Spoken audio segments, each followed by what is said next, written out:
Kita akan membahas sebuah kebijakan kontroversial dari Kang Deddy Mulyadi yang mengguncang Jawa Barat. Jam masuk sekolah pukul 6 pagi. Tapi, apakah ini sekedar aturan pendidikan? Ataukah ada rahasia kuno dari Majapahit dan Pajajaran yang tersembunyi di baliknya? Dan benarkah ramalan kuno para raton merujuk pada sosok Kang Deddy sebagai ratu dari Barat Gunung? Bersiaplah, karena cerita ini akan membawa Anda ke dunia penuh misteri, budaya, dan keajaiban spiritual. Namun, sebelum kita bedah satu persatu, silakan tulis doa dan harapan kita semua untuk negeri ini di kolom komentar. Dan bagi yang muslim, jangan lupa tulis sholawat. Semoga doa-doa kita semua terkabul.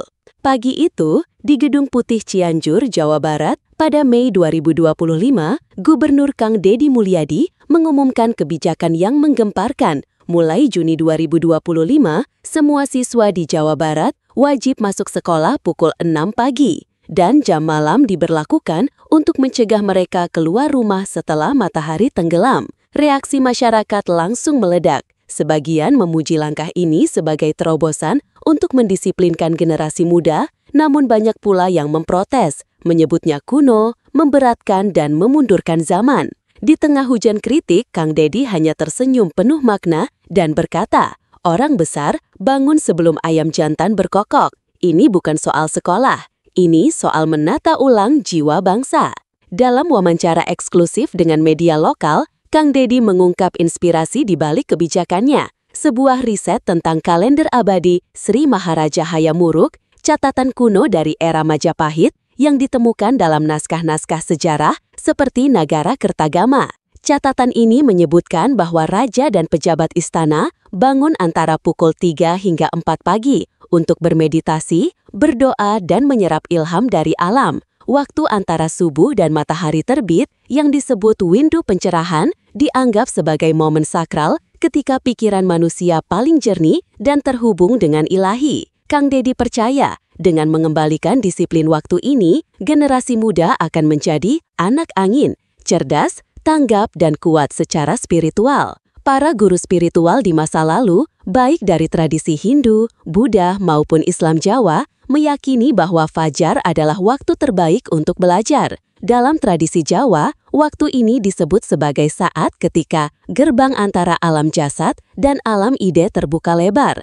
Anak-anak yang dibiasakan bangun sebelum fajar diyakini mampu menangkap ilmu dengan cepat, memiliki intuisi yang tajam, dan jiwa yang kuat. Kang Deddy, dengan kebijakan masuk sekolah pukul 6, seolah ingin mengembalikan generasi muda ke ritme ini, menjadikan mereka penerus kesatria Majapahit yang disiplin dan berbudi. Kebijakan jam malam juga bukan tanpa alasan. Kang Deddy menegaskan bahwa larangan keluar malam bukan sekedar soal disiplin, tetapi berakar pada kearifan leluhur.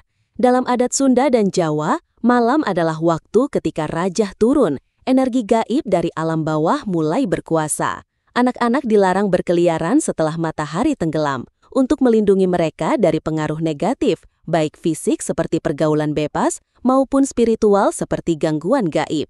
Kang Deddy percaya, dengan menjaga anak-anak di rumah pada malam hari, mereka akan terlindungi dari godaan modern dan energi buruk yang tak kasat mata. Kang Deddy tidak hanya ingin mengatur waktu, tetapi juga cara hidup. Ia menyebut sekolah harus menjadi pendopo para ksatria, seperti sanggar-sanggar di era Majapahit dan Pajajaran.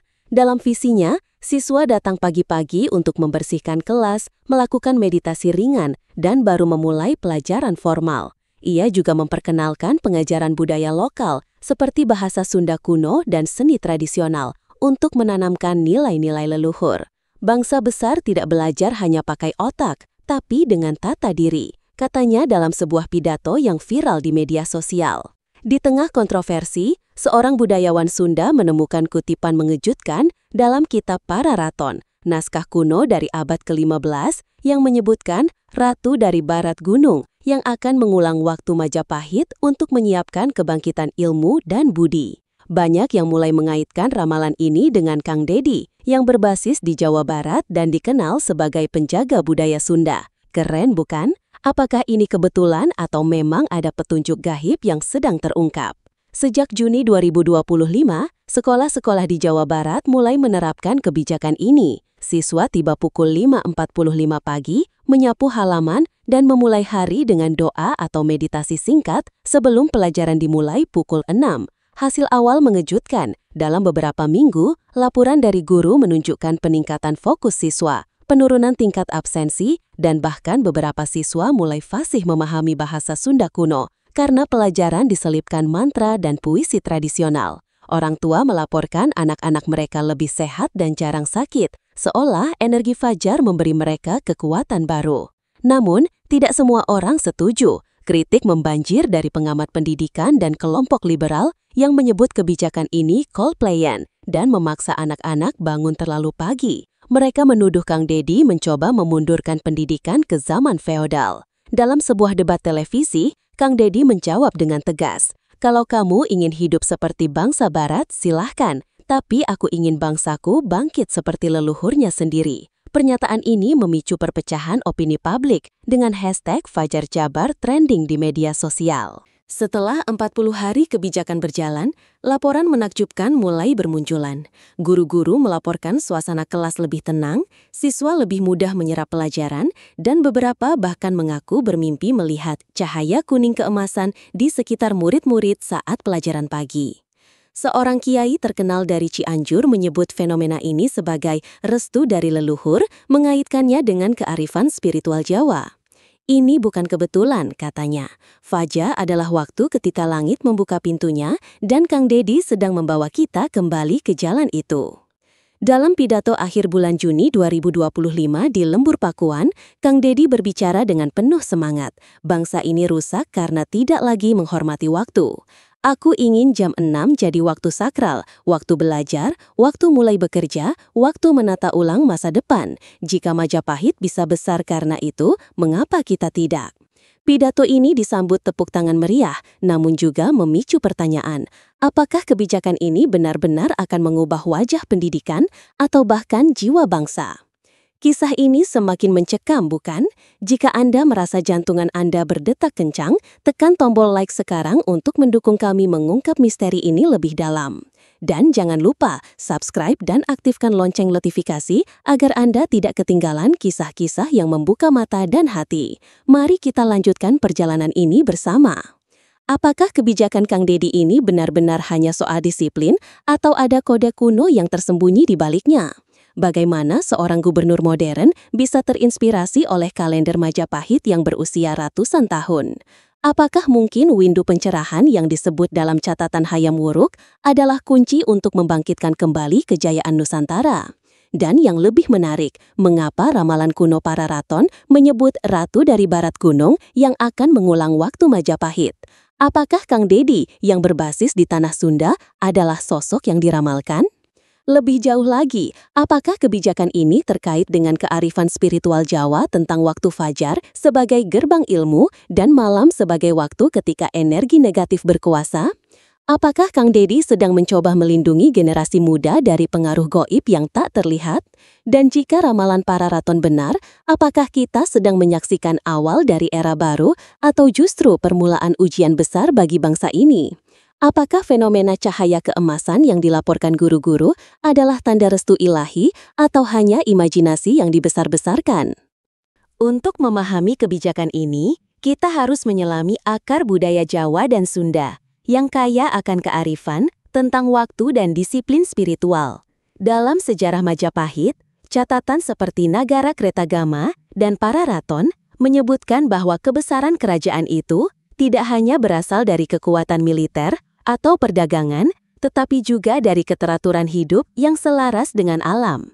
Raja Hayam Wuruk, salah satu pemimpin terbesar Majapahit, dikenal bangun sebelum fajar untuk bermeditasi dan menerima ilham dari para dewa. Waktu antara subuh dan matahari terbit, yang disebut windu pencerahan, dianggap sebagai momen ketika pikiran manusia paling terhubung dengan alam semesta. Tradisi serupa juga ditemukan di Kerajaan Pajajaran, di mana para kesatria Sunda dilatih untuk bangun pagi, membersihkan pendopo, dan memulai hari dengan meditasi ringan. Kang Deddy, dengan kebijakannya, tampaknya mencoba menghidupkan kembali kearifan ini. Ia menyebut sekolah bukan sekedar tempat belajar, tetapi pendopo para kesatria, seperti sanggar-sanggar di era Majapahit dan Pajajaran, di mana anak-anak muda dilatih tidak hanya dalam ilmu pengetahuan, tetapi juga tata cara hidup, disiplin, dan penghormatan terhadap alam. Dalam tradisi Sunda, larangan keluar malam juga bukan hal baru. Adat kuno melarang anak-anak berkeliaran setelah matahari tenggelam, karena malam dianggap sebagai waktu ketika raja, energi gaib dari alam bawah, mulai berkuasa. Konsep waktu raja turun ini dipercaya untuk melindungi anak-anak dari pengaruh negatif, baik fisik maupun spiritual. Lebih menarik lagi, seorang budayawan Sunda menemukan kutipan dalam kitab Para Raton yang menyebutkan ratu dari barat gunung yang akan mengulang waktu Majapahit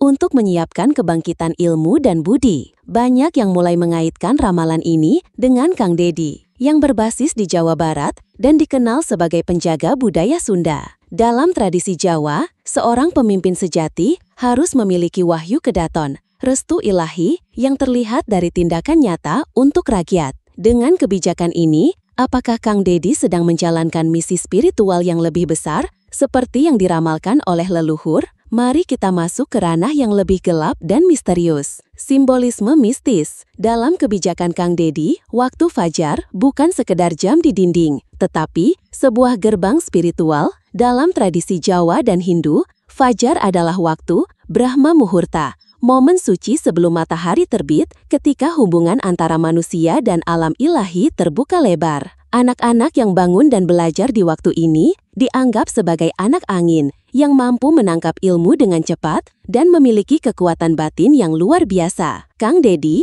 dengan memajukan jam masuk sekolah, seolah membuka gerbang ini kembali, mengembalikan generasi muda ke ritme leluhur. Lembur Pakuan, kediaman Kang Dedi di Subang juga penuh dengan simbolisme. Dengan gapura bambu, caping, dan suasana tradisionalnya, tempat ini mencerminkan kesederhanaan dan harmoni dengan alam, seperti pendopo-pendopo di era Pajajaran. Laporan tentang cahaya kuning keemasan yang dilihat guru-guru di sekolah-sekolah mengingatkan pada cahaya wahyu, simbol restu ilahi dalam tradisi Jawa.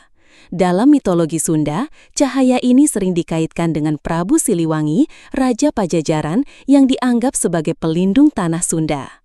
Apakah kebijakan ini adalah bagian dari tarian kosmik untuk membangkitkan kembali jiwa Nusantara? Dan jangan lupakan ramalan Para Raton tentang ratu dari barat gunung. Dalam mitologi Jawa, gunung melambangkan kekuatan spiritual dan barat merujuk pada tanah Sunda, tempat Kang Dedi berkuasa. Kritik dari kelompok modern yang menyebut kebijakan ini kuno bisa jadi adalah ujian dari Dewa Kala, dewa waktu yang selalu menguji pemimpin besar. Seperti yang diajarkan dalam filsafat Jawa, Sangkan Paraning Dumadi, segala sesuatu memiliki asal dan tujuan. Mungkin melalui kebijakan ini, Indonesia sedang dipersiapkan untuk kebangkitan besar. Saat kita merenungkan kisah ini, satu hal menjadi jelas, waktu bukan sekedar angka di jam, tetapi cerminan jiwa sebuah bangsa. Kang Dedi Mulyadi dengan kebijakan fajarnya seolah mengajak kita kembali ke kearifan leluhur, ke masa ketika Majapahit dan Pajajaran berdiri tegak karena disiplin spiritual dan penghormatan terhadap alam. Apakah ia benar-benar ratu dari barat gunung yang diramalkan para raton, ataukah ini semua hanyalah teka-teki kosmik yang belum terpecahkan? Yang pasti, kebijakan ini mengingatkan kita bahwa kebangkitan sebuah bangsa dimulai dari hal-hal sederhana, bangun sebelum fajar, menjaga disiplin, dan menghormati waktu sebagai anugerah ilahi. Marilah kita doakan negeri ini agar selalu berada dalam lindungan Allah Subhanahu wa Ta'ala. Tulis salawat untuk Nabi Muhammad Sallallahu Alaihi Wasallam di kolom komentar sebagai wujud cinta kita kepada Rasulullah dan harapan untuk Indonesia yang kembali menemukan jiwanya. Mari kita jadikan kisah ini sebagai pengingat bahwa di balik setiap kebijakan ada panggilan untuk kembali ke akar budaya dan spiritualitas leluhur.